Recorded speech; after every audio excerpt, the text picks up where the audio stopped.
દરેકે દરેક માતાને હેપી મધર્સ ડે.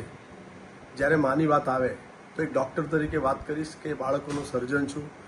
ઘણા બધા તાજા જન્મેલા બાળકોનું ઓપરેશન કરવું પડે ત્યારે એ માના ચહેરા પરની ચિંતાઓ અને જ્યારે એ બાળકને પહેલું ધાવણ આપે ત્યારે એની આંખમાંથી નીકળતા આંસુ એક અહેસાસ કરાવે છે કે 9 મહિનાની આ તપસ્યા બાદ જે બાળક અવતર્યું છે એના માટે એની માની ફિલિંગ્સ કંઈ અલગ છે. એનું જીવન સારું થાય એના માટેની ઈચ્છાઓ રાખતી આ મધર્સે મા વાત્સલ્ય મિલ્ક બેગની વાત કરીશ તો માત્ર 8 મહિનાના ગાળામાં 2000થી વધારે માતાઓએ એને દૂધ ડોનેટ કર્યું છે.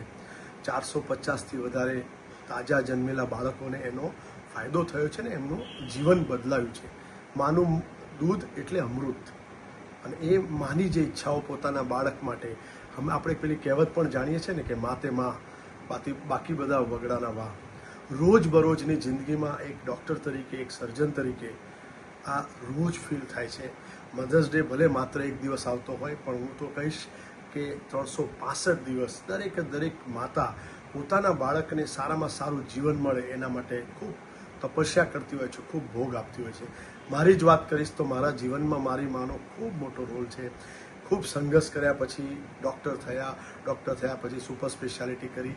એ જ રીતે મારા ઘરમાં મારી પત્ની તરીકે પણ એ મધર તરીકે એને મારી જે જવાબદારી એમ કહીશ કે હોસ્પિટલ એડમિનિસ્ટ્રેશનમાં છે ત્યારે બાળકોનો સંભાળ રાખવી, ઉછેર કરવો, સારા સંસ્કાર આપવા, બધા જ સૌ સાથે મળીને કામ કરતા હોય છે. પરંતુ એમાં મધર એક સ્પેશિયલ કેરેક્ટર, એક સ્પેશિયલ વ્યક્તિ છે જે હંમેશા દરેક પરિવારને હસતું ખેલતું રમતું રાખે છે. ફરીથી આપ સૌને હેપી મધર્સ ડે. તમારા આશીર્વાદ દરેક બાળકો પર રાખજો.